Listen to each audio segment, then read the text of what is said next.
बिस्मिल्लाहिर्रहमानिर्रहीम अस्सलाम वालेकुम वरहमतुल्लाहि वबरकातुहू अल्लाहुम्मा सल्लि अला मुहम्मद व आलि मुहम्मद रब्बि इश्रह ली सदरी वयस्सिर ली अमरी वहलुल उक़दतम मिन लिसानी यफ़क़हू क़ौली आमीन। ख़वातीन हज़रात, आप देख रहे कुतुब ऑनलाइन और मैं हूँ बिलाल कुतुब। और आज का दिन जो होता है, जो जुमे का दिन होता है, कि तो बरकत का दिन होता है, इसी बरकत में अपना हिस्सा डालने के लिए कि अल्लाह हमें भी इस बरकत में शामिल करे। आपके लिए एक ऐसी शख्सियत होती है जो आपको तिब्बी मशवरे देती है, और आज की शख्सियत हमेशा की तरह बड़ी अहम है, बड़ी इंपॉर्टेंट है। और आज का मौजू होगा आपके बच्चे।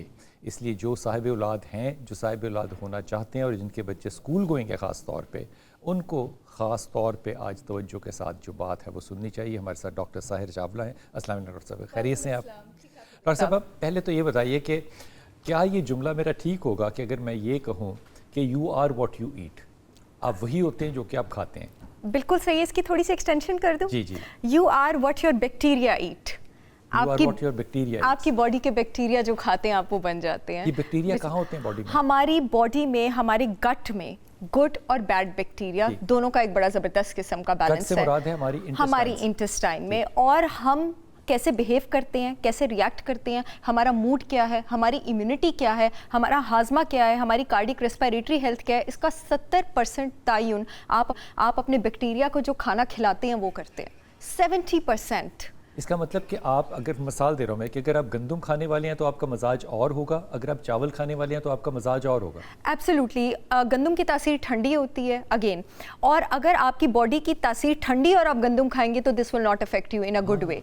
अब हमने एक बार पहले भी बात की थी, आपको कैसे पता लगेगा आपकी बॉडी की तासीर ठंडी है? ऐसे लोगों को बलगम वगैरह रहती है, सिट्रस सूट नहीं करता, खट्टा। इन लोगों को, जिन लोगों को जैसे छाछ पीने से घुटनों में दर्द शुरू हो जाए, बॉडी की तासीर ठंडी है, नींबू सूट ना करता हो, सेब का सिरका सूट ना करता हो, बलगम वगैरह रहता हो, ये ठंडी तासीर होती है। गरम जिनकी बॉडी की तासीर होती है, जैसे जो लोग हाइपर एक्टिव होते हैं, वो रोटी खा सकते हैं, वो उनको गंदम सूट करता है क्योंकि उसकी तासीर ठंडी है ना। तो इसका मतलब है कि आप उसको आयुर्वेदा में एक बैलेंस की तरफ लेके आ रहे हैं। तो हम अपनी बॉडी में जितनी माइक्रोबियल डाइवर्सिटी रखेंगे, यानी गुड बैक्टीरिया का जितना, बहुत सारी टाइप्स हैं गुड बैक्टीरिया की, हमारे ऊपर है हम कैसा खाना खाएं और हम उसको बढ़ाएं। हम गुड बैक्टीरिया को जितना बढ़ाते जाएंगे हम उतने बेहतरीन बनते जाएंगे। डॉक्टर साहब, बच्चों में आम तौर पे 2-3 तरह की शिकायतें आती है। एक तो बच्चों के अंदर ये शिकायत आती है कि ये हाइपर बहुत हैं। जी, ये हाइपर बच्चे क्यों हो जाते हैं? जी कुतुब साहब, ये इतना बेहतरीन टॉपिक है। और आप यकीन करें, मेरे ऑफिस में अगर रोज 40 क्लाइंट्स हैं ना, और उसमें से 15 बच्चे हैं, तो 15 के 15 आजकल इसी प्रॉब्लम के साथ आ रहे हैं कि बच्चे हाइपर हैं। बच्चों में बिहेवियरल डिसऑर्डर बहुत ज़्यादा है, फोकस नहीं है, टेंशन नहीं है, मोस्टली ADHD सिंड्रोम की तरफ बच्चे जा रहे हैं। ADHD क्या चीज़ है? मैं बिल्कुल लोगों को इसके लिए एजुकेट करना चाहती हूँ ताकि हर एक नॉर्मल औरत भी अपने बच्चे को ट्रीट कर सके। ADHD के लिए attention deficit hyper activity disorder, 2 चीज़ों पे इसमें आपका जो सिम्टम्स होते हैं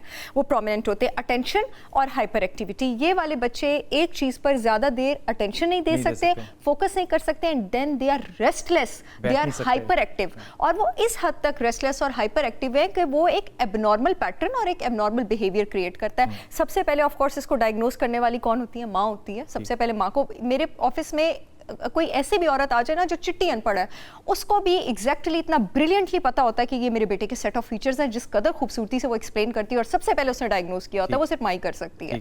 ठीक है? या स्कूल में आपके पास टीचर्स, मैं आपको बताती हूँ इसको थोड़ा सा, मैं ना बेस लाइन पे जाके एक्सप्लेन करना चाह रही हूँ। हमारे दिमाग का एक पोर्शन होता है लिम्बिक सिस्टम। लिम्बिक सिस्टम का एक पोर्शन है हिपोकैम्पस, हिपोकैम्पस का एक पोर्शन है एमिगडाला। अब हिपोकैम्पस और एमिगडाला के बीच में 2 छोटे छोटे बॉल्स हैं जिनको आप मेमोरी बॉडीज कहते हैं। आपका जो लिम्बिक सिस्टम है, जिसका ये बॉल हिस्सा है, ये बड़ा सेंसिटिव होता है विटामिन B1 के। विटामिन B1 जब यहाँ पर कम हो जाए तो उसको कॉम्पनसेट करने के लिए, जिस्म का डिफेंस मैकेनिज्म है ना, उसको कॉम्पनसेट करने के लिए हिपोकैम्पस अपना साइज एक्सपैंड करना शुरू कर देता है।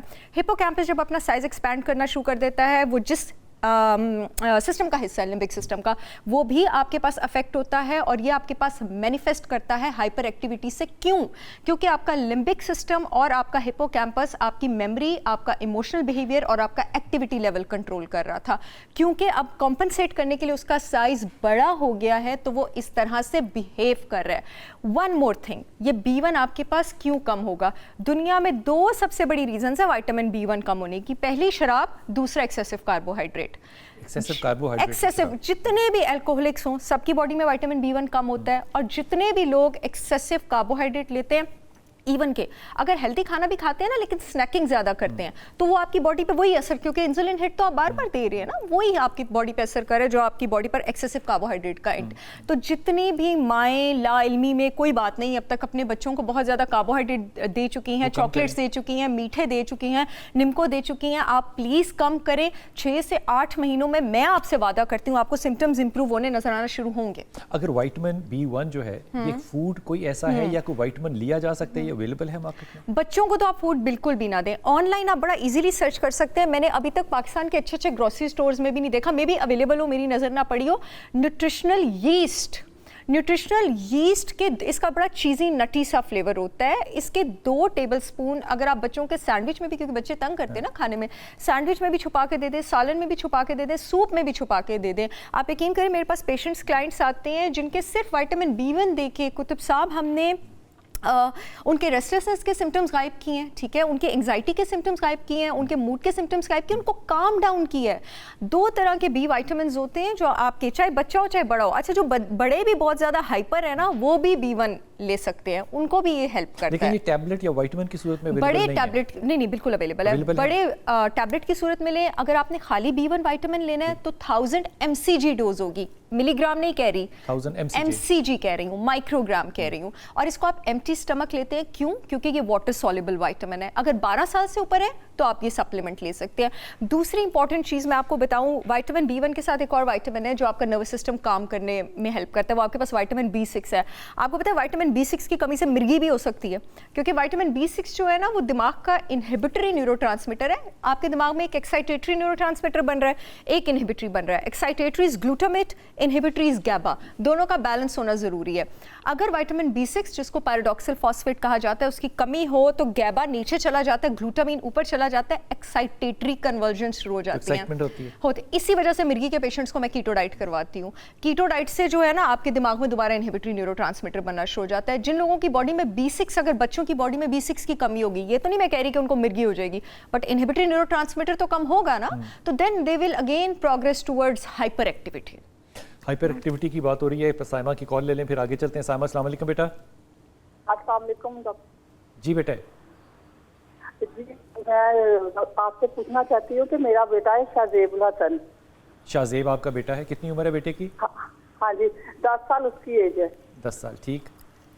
तो वो बहुत ज्यादा, हाँ जी, उसको इतना गुस्सा आता है, इतना गुस्सा आता है कि वो ना अपनी बहनों को भी मारता, मामा मुझे भी गालियाँ देता है, बदतमीजी करता है। और फिर जब 10 मिनट 12 मिनट गुजर जाते हैं और बाद में फिर वो सॉरी करता, माफी मांगता, वो कहता है 10 साल का बच्चा? मामा माफ कर। 10 साल का बच्चा, हाँ जी, 3 क्लास में पढ़ता है। हाँ जी। अच्छा ये बताओ तो कि बच्चे का नाम क्या बताया? शाहजेब? हाँ जी, शाहजेब हसन। और उसके पापा को भी बहुत ज्यादा गुस्सा आता है, उसका पापा भी बहुत ज्यादा हमारे साथ लड़ाइयाँ करता है, मार।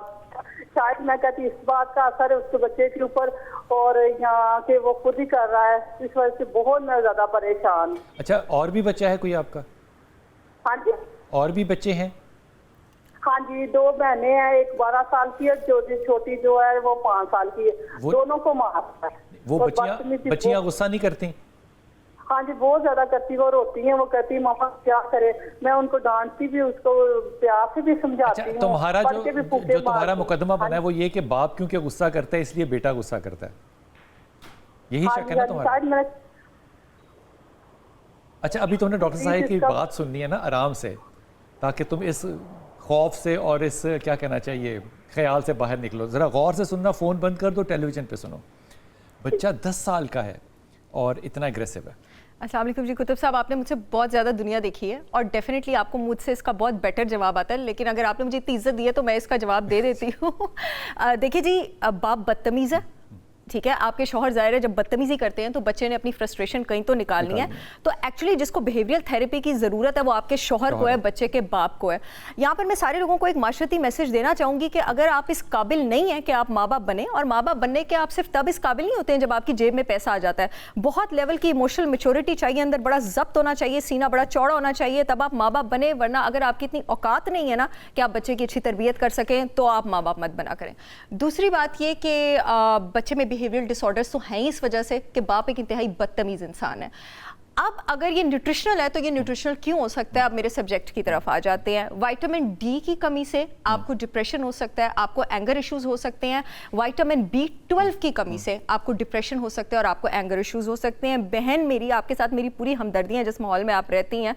एनीवेज, आप अपने बच्चे के विटामिन डी का जो है वो लेवल वो चेक करवाइए। अगर विटामिन डी का लेवल, शौहर का लेवल भी चेक कर लें जी, उनको तो आप साइकियाट्रिस्ट के पास लेके जाएं और उसके पास साइकोलॉजिस्ट के पास भी लेके जाएं ताकि वो उनकी बिहेवियरल थेरेपी कर सके। लेकिन मुझे पता है ना कुतुब साहब, मेरे रोज ऑफिस का टिश्यू पेपर का डब्बा खाली होता है रोती औरतों के, वो मैं इसलिए उसमें ज्यादा प्रोब नहीं करी कि फिर बात बहुत लंबी हो जाएगी, जो अपने हस्बैंड को कायल नहीं कर सकती थेरेपी की वजह से। हमारे पास मेजॉरिटी जो औरतें थेरेपी के लिए या काउंसलिंग के लिए आती हैं वो इसलिए आती हैं क्योंकि उनके शौहर, उनके बाप और उनके भाई थेरेपी पे जाने के लिए तैयार नहीं है। तो एक जो टॉक्सिक बंदा है ना, वो फिर एक जो कंपैरेटिवली जिसको इस वक्त वो उसका बच्चा कमजोर है, एक दिन ये बच्चा रिबेल करेगा।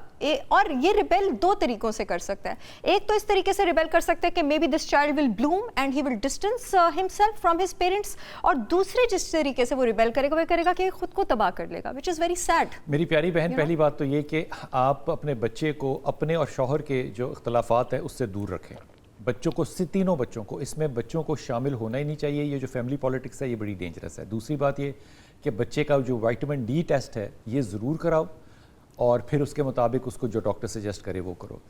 शौहर को सजेस्ट करना है, अब इसको फड्डा नहीं बना लेना ज़िंदगी का, सजेस्ट करना है कि भाई साहब अगर आप मुनासिब समझें तो बच्चों की अच्छी तरबियत के लिए बेहतर है कि हम दोनों जाएं और एक डॉक्टर साहब से जाके मशवरा कर लें ताकि एंगर मैनेजमेंट अगर डिप्रेशन की वजह से है, किसी ट्रॉमा की वजह से है, जो भी है वो रिजॉल्व हो सके। लेकिन बच्चों को विक्टिम बनना चाहिए माँ बाप के किसी भी प्रॉब्लम की वजह से, ये इंतहाई नामाकूल बात है। डॉक्टर साहब, जो एग्रेशन या एंग्जाइटी है आपने फरमाया या बच्चों के अंदर हाइपरनेस है, इसको आपने कहा कि ये अटेंशन डेफिशिएंसी भी होगी और इसमें हाइपर एक्टिविटी भी होगी। अच्छा, आजकल बहुत सा कंप्लेंट जो आ रहा है बच्चों का, वो आ रहा है ऑटिज़म का, और ये इतना रेशो है कि वो पहले शायद सुनने भी नहीं आया था। पहले तो ये बता दीजिए कि है क्या चीज़, ये जेनेटिकल है, आगे भी चलती है और फिर इसका इलाज चलता है? अच्छा कुतुब साहब, ऑटिज्म तो पहले 10 साल पहले तक किसी को पता ही नहीं था ऑटिज्म क्या है, और अब हर तीसरे बच्चे को ऑटिज्म हो रहा है आपके पास।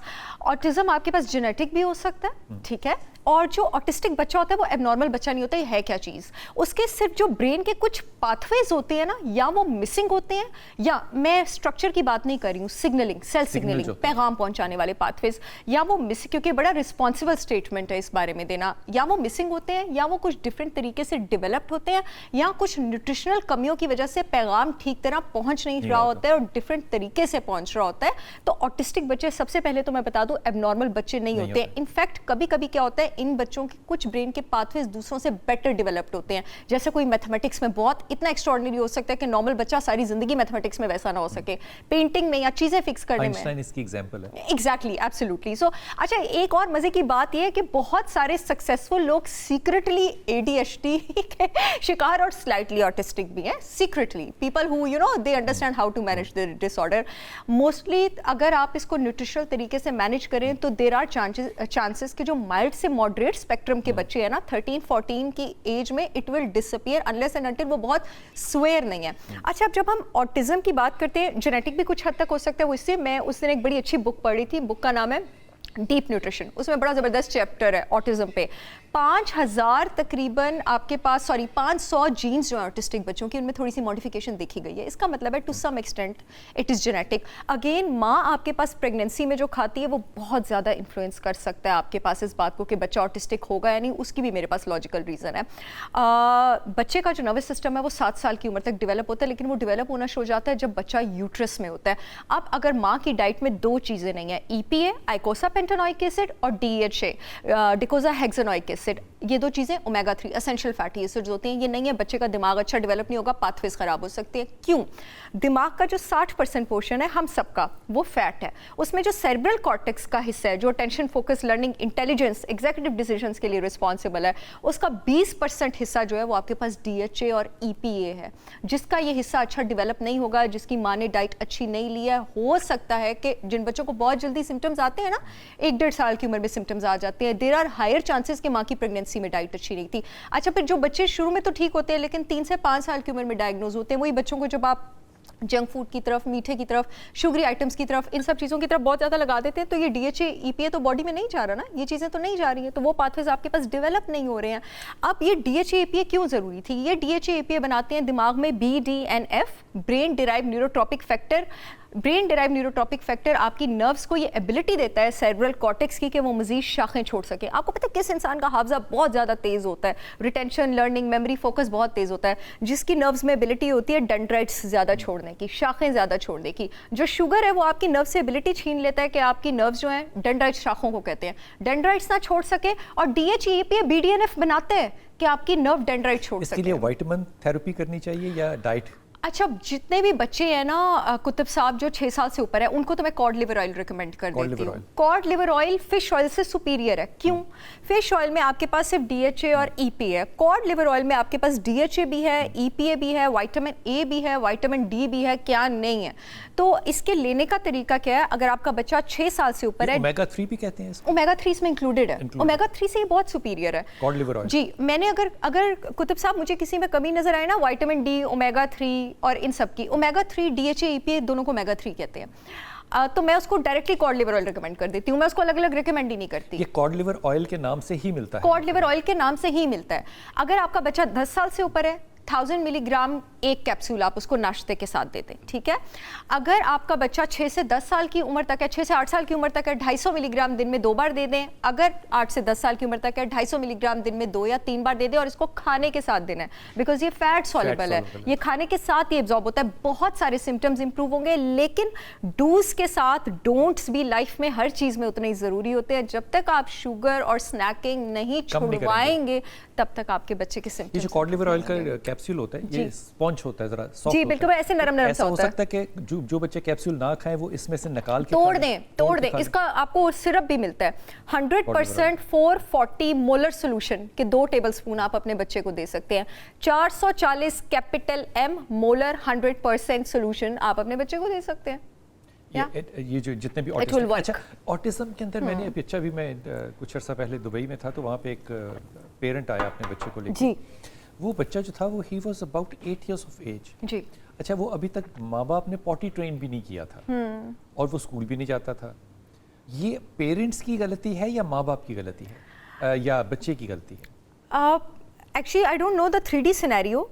अगर ये स्टेटमेंट मैं इस तरह से सुनूं कि एक बच्चा पॉटी ट्रेनी है, वो 8 साल का हो गया, तो ज़ाहिर उसके माँ बाप नालायक हैं, ठीक है। लेकिन अगर मैं सुनूं कि माँ बाप कर ही नहीं पा रहे हैं क्योंकि बच्चे में कोई डिसऑर्डर है, तो फिर माँ बाप क्या करें? What was the complete scenario? क्या माँ बाप कर ही नहीं पा रहे थे, बच्चा रिस्पॉन्ड नहीं देता था, उनको मेरे ख्याल में इतनी ज़्यादा इंटरेस्ट ही नहीं है?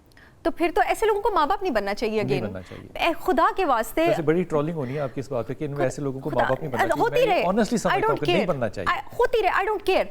आप अपने आप का खुद मुहासबा करें। अगर आपको लगता है आप एक अच्छा शरीक हयात और माँ बनने की एबिलिटी नहीं रखती हैं, चुप करके बैठी रहें, चुप करके बैठिए। और ये बास्टा बड़ा, ये मशवरा जो है ये बड़ा ब्लंट है, बहुत अच्छा है। टॉक्सिक रिलेशनशिप से no relationship is much more better. एक छोटा सा वक्फा, वापस आते हैं।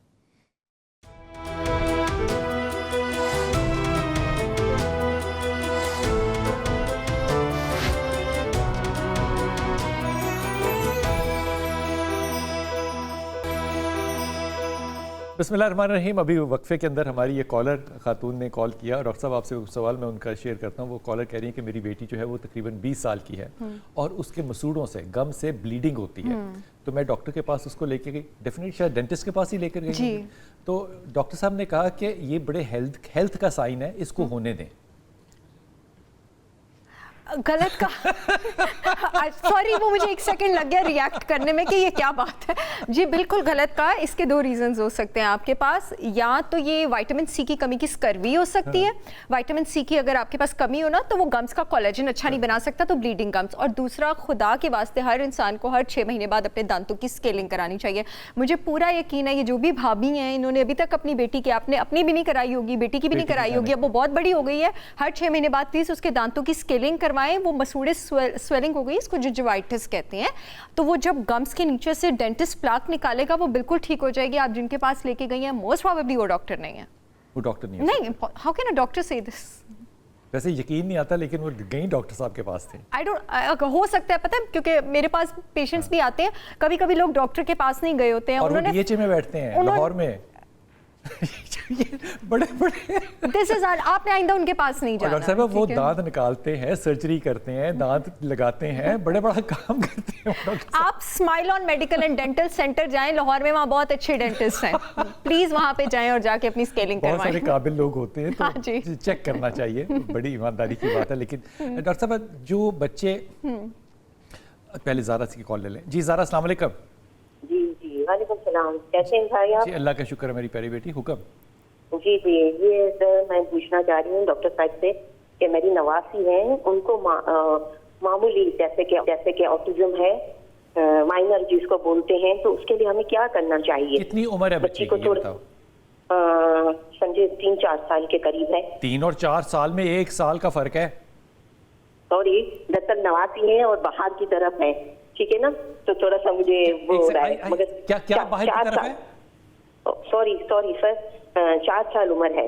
क्या बाहर की तरफ क्या कह रही हैं आप? क्या मिस बाहर मुल्क में है नवासी जो है? बाहर किस मुल्क में है? यूके में। यूके में है, तो वहाँ डॉक्टर्स ने उसको कोई थेरेपी वगैरह जी दी? जी जी, सब कुछ उन्होंने करवाया है, मगर वो कहते हैं कि अब बिल्कुल माइनर है। तो अभी क्वेश्चन क्या फिर आपका? मेरा यही क्वेश्चन है डॉक्टर साहिबा से कि जैसे कि वो अभी थोड़ा सा जब स्कूल वगैरह जा रही है तो वो थोड़ा सा उसकी थोड़ी अटेंशन इतनी नहीं हो रही है। अच्छा ये बताओ कि वो मेन स्ट्रीम स्कूल में जा रही है? सॉरी, वो इस्लामी स्कूल में जा रही है। मेन स्ट्रीम स्कूल में क्यों नहीं जा रही? अच्छा, तो भाई इसको क्या हमें उस स्कूल में दाखिल करवाना चाहिए जहाँ पे वो बच्चे ऑटिज्म की होते हैं? बिल्कुल भी नहीं। फिर? बिल्कुल भी नहीं, वो तो उनसे लर्न कर लेगी। देखो इसके लिए एक मैं बिल्कुल भी सरकास्टिक नहीं होना चाहता, मैं इंग्लैंड और अमेरिका के ना इन सारे मेडिकल जो प्रोफेशंस हैं ना डॉक्टर साहब, बड़ी इजाज़त के साथ मैं इन लोगों को बड़ी अच्छी तरह जानता हूँ। मेरा सारा ख़ानदान अमेरिका में है पिछले 50 साल से। पाकिस्तान के अंदर जितने काबिल लोग बैठे हैं ना, यकीन करो वो वहाँ पे नहीं है। वो लेबल नहीं करना चाहते किसी चीज़ को। इसको 6 days a week speech therapy चाहिए, इसको फिज़िकल थेरेपी चाहिए, इसको अपनी एग्जर्शन निकालने के लिए एक्सरसाइजेस चाहिए, इसको जैसे कहना चाहिए कंट्रोल्ड या स्ट्रक्चर्ड कम्युनिकेशन स्किल्स आनी चाहिए, सिखानी चाहिए। फिर इसके साथ एक सुपरवाइज टीचर जाना चाहिए मेन स्ट्रीम स्कूल में जो इसको अटेंशन दे, लेकिन ये उन नॉर्मल बच्चों के साथ बैठे। ये सारी चीज़ें हैं करने वाली। इंग्लैंड के अंदर ये चीज़ें जो है ना, ये सोशल सर्विस के तहत जब आती है ना, तो वो इन चीज़ों को निकाल देते हैं, वो बच्चों को आइसोलेट कर देते हैं। अगर ये माइनर ऑटिज्म है तो ये चीज़ें तो आपको करनी पड़ेंगी जो मैं आपको बता रहा हूँ। किन वाइटामिन्स को लेना चाहिए, किन डाइट्स को लेना चाहिए, और सबसे इंपॉर्टेंट किन डाइट्स को नहीं लेना चाहिए, ये आपने डॉक्टर साहबा की ज़ुबान से सुनना है।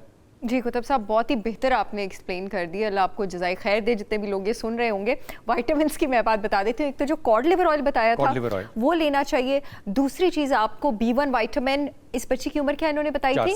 4 साल बताई थी। इसको बस आप न्यूट्रिशनल यीस्ट दें दिन में 2 बार, और तीसरा रेड मीट, न्यूट्रिशनल यीस्ट, और तीसरा इस बच्ची की डाइट में रेड मीट बहुत ज़्यादा इंक्लूडेड रखें। रेड मीट जितना ज़्यादा होगा उतना ही ज़्यादा जिंक भी जाएगा इसकी बॉडी में, आयोडीन भी जाएगा। ले सकता है बच्चा ये? नहीं, जिंक अदरवाइज लेने की जरूरत नहीं है। जिंक लॉजेंजेस मिलते हैं जो लॉलीपॉप जैसे होते हैं बच्चों के लिए, 6 साल की उम्र के बच्चों के लिए बस वही होते हैं। उसमें 10 मिलीग्राम जिंक होता है, तो वो जब वो लॉलीपॉप लेते हैं समझे उन्होंने 10 मिलीग्राम जिंक ले लिया। लेकिन जिंक की बेस्ट बायोअवेलेबल फॉर्म आपके पास रेड मीट है।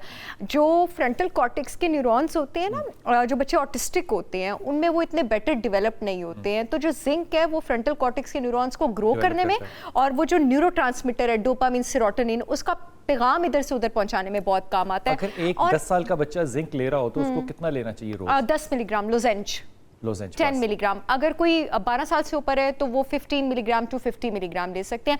एक और चीज़, जितने भी ऑटिस्टिक बच्चे हैं वो आपके पास कॉपर डेफिशिएंट होते हैं। जिंक और कॉपर का इम्बैलेंस होता है। उसमें आपके दिमाग का, जो ऑटिस्टिक बच्चों का एक एरिया होता है लोकस सेरुलियस, हमारे सबके दिमाग का एरिया सेरुलियस, उन बच्चों में उस एरिया में प्रॉब्लम होती है। जिंक और कॉपर ठीक हो तो वो ठीक हो जाता है। अगेन ये रेड मीट में प्रेजेंट है। कैसे ठीक होगा? Red meat, again red meat. Red meat से मुराद है बकरे का गोश्त, गाय का गोश्त। और अगेन हमारे यहाँ पे जो भी माएँ मेरे पास आती हैं क्लिनिक पर, ना मैं रेड मीट खाती हूँ ना मेरा बच्चा रेड मीट खाता है। मैं कहती हूँ शाबाश, स्टाइल है। हाँ आप भी डल, आपका बच्चा भी डल, ठीक है।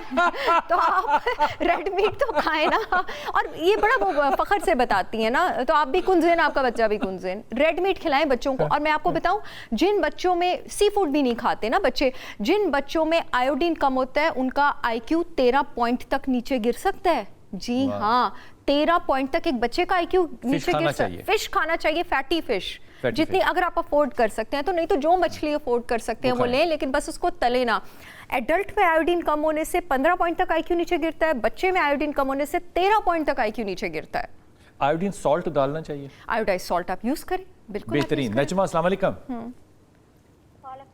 जी बेटा, ऊंचा। भाई मेरे 2 सवाल है। जी बेटा, हुक्म।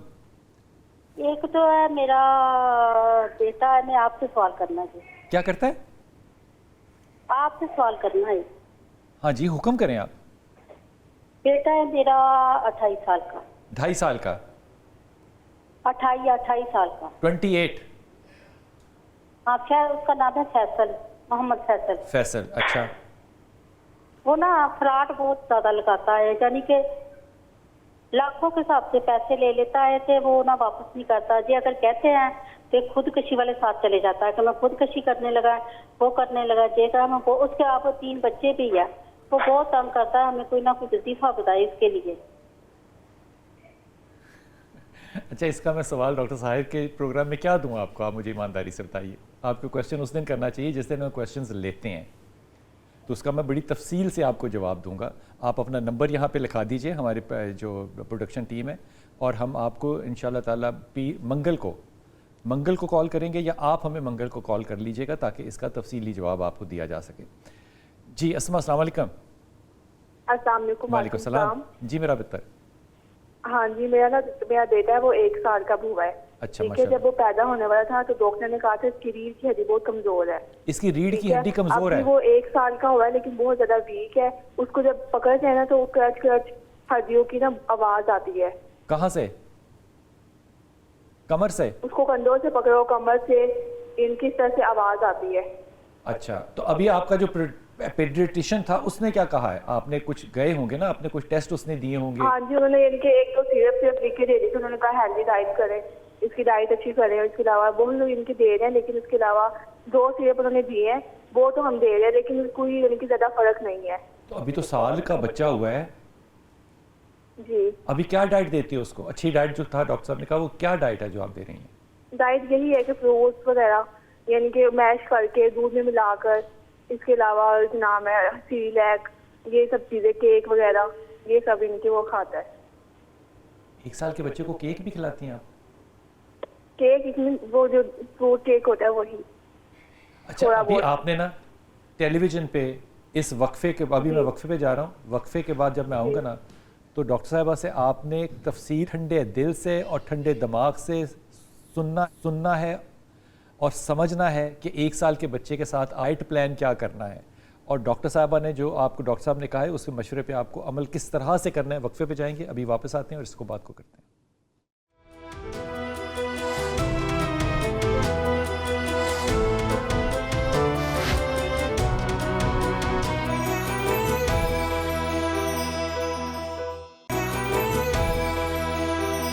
बिस्मिल्लाहिर्रहमानिर्रहीम। डॉक्टर साहिब चावला हमारे साथ है, जिनको कि हम लिखते तो हैं कि माहिर ग़िज़ाइयात हैं, यानी कि न्यूट्रिशनिस्ट हैं, लेकिन मैं अपने पूरे इल्म और पूरी ईमानदारी के ज़ोर पे कह रहा हूँ कि मेरे ख़ानदान में सवाए मेरे सारे डॉक्टर हैं और मेरे भाई जो हैं वो डील ही जो है वो अल्टरनेटिव मेडिसिन और न्यूट्रिशन को करते हैं।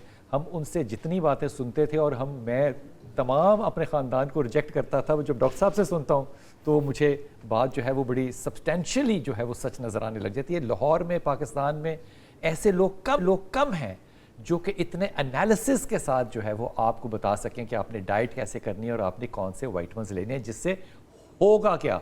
वो जो कंसर्न होती है ना एक पेशेंट की कि डॉक्टर मुझे मेरे हिसाब से देख के बताए, ये एक अल्लाह की बड़ी रहमत होती है, और जुम्मे वाले दिन ये रहमत आज आपके साथ है। जी अस्सलाम वालेकुम कॉलर। हेलो अस्सलाम वालेकुम। जी वालेकुम सलाम। जी मेरा पुत्र। सर अस्सलाम वालेकुम। सर मेरे ने पूछना है, मेरे 4 बेटे हैं, बच्चे हैं। बड़ा बेटा 12 साल का है, फिर बेटी 9 साल की है।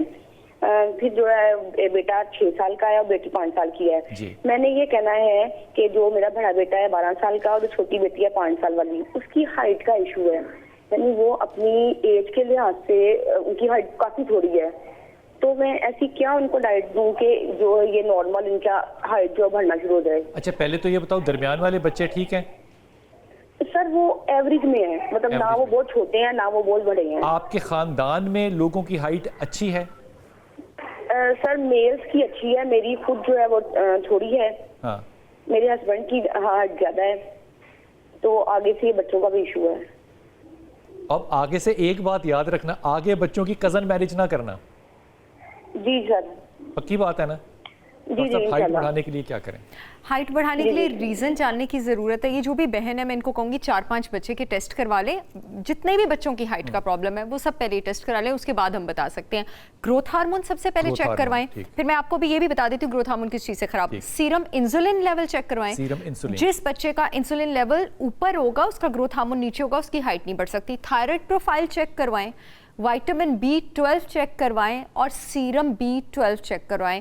ग्रोथ हार्मोन आपका जो है वो रात को लेट अगर आपके बच्चे जागते हैं तो, अगर कोई बच्चा स्मोकिंग करता है तो, जंक फूड खाता है तो, बहुत स्ट्रेसफुल माहौल में है तो, ये सारी रीजंस ग्रोथ हार्मोन ये चारों नीचे नीचे चला लेकर आ सकती हैं। अदरवाइज एक नॉर्मल बच्चे का ग्रोथ हार्मोन बहुत अच्छा होना चाहिए। मेरे पास जितने भी कुतुब साहब पेशेंट्स आते हैं ना बच्चे जिनका ग्रोथ हार्मोन कम होता है, इन चारों में से एक रीजन निकलती है। जेनेटिकल भी हो सकता है? जेनेटिकली भी आपके पास कम हो सकता है, बट मोस्टली आपके पास ग्रोथ हार्मोन, जब एक बच्चा पैदा हुआ अगर उसमें कोई ऐसी डिफॉर्मिटी नहीं है, वो एबनॉर्मल नहीं है, तो उस एज में आपके पास ग्रोथ हार्मोन ज्यादा हो ही रहा होगा।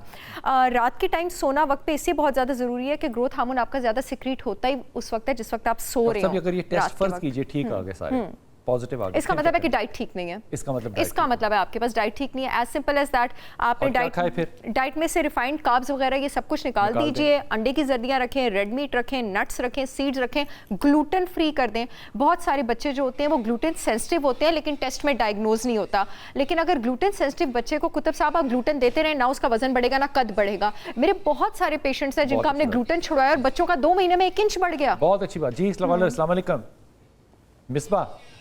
अस्सलाम वालेकुम। वालेकुम अस्सलाम जी। मेरा पुत्र जी सर ऐसा है कि मेरी बेटी 13 साल की है और उसका नाम इशाल है। वो उसको वो भी तक 3 क्लास में है, यानी 3 क्लास से वो आगे जा ही नहीं सकती। 3 क्लास से आगे जा ही नहीं सक रही? जी जी 3 क्लास से आगे जा ही नहीं सक रही वो, यानी उसका पहले मैंने उसका CT स्कैन भी करवाया है। क्या कह रही है आप बेटा? आपकी आवाज कट रही है बार बार, आप बताइए क्या कह रही हैं? मैंने ना उसका CT स्कैन भी करवाया है। अच्छा। EEG भी करवाया है। उसका ना बिहेवियर बाकी बच्चों की निस्बत बहुत अलग सा है। अलग से मतलब क्या है? वो मार्केट में झगड़े वगैरह होते हैं ना, हाँ। तो पहले तो वो राउंड लेती थी, गोल गोल राउंड लेती थी, एक साइड दोनों हाथ पकड़ा कर ना वो राउंड लेती थी। अब जो है वो दरवाजा बंद कर देती है अंदर से।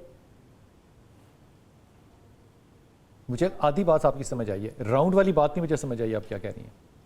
जी जैसे वो हमारे घर में झगड़े वगैरह होते हैं ना मियाँ बीवी के। अच्छा माशाल्लाह, आप इसको नॉर्मल ले रही हैं बच्चों के सामने? जी जी होता है। हमारे घर में जो झगड़े वगड़े होते हैं बच्चों के सामने, खुदा का नाम लो, बच्चों के सामने झगड़ते हैं? जी जी सामने सर। वाह शाबाश है माशाल्लाह ताला।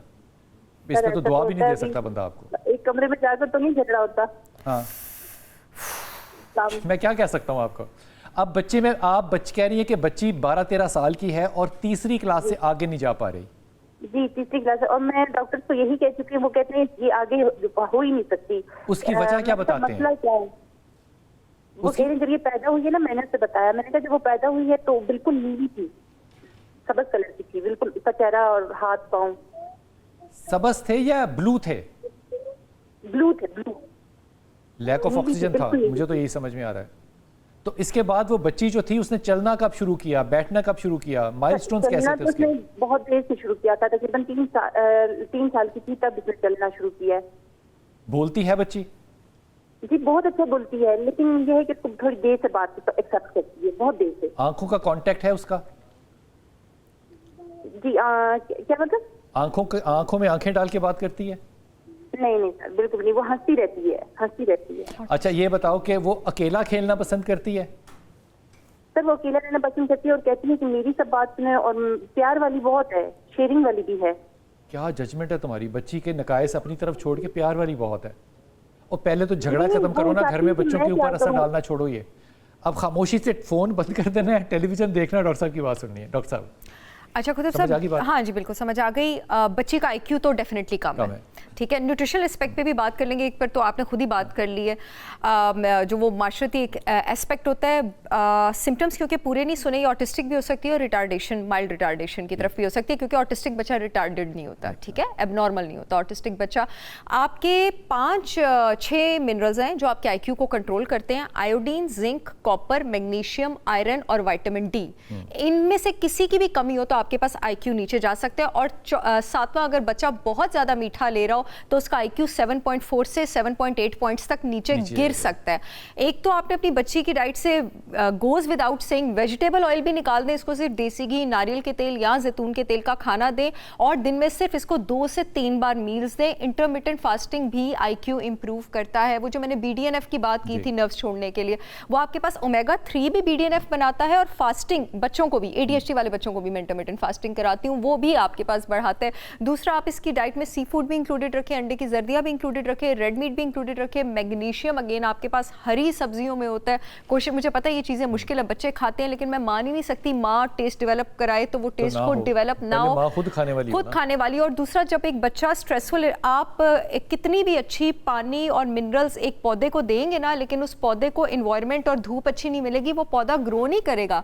स्ट्रेस से एक बच्चा जो है वो बचपन से ही हर वक्त फाइट और फ्लाइट सिचुएशन में रहता है, उस बच्चे की क्या हालत होगी।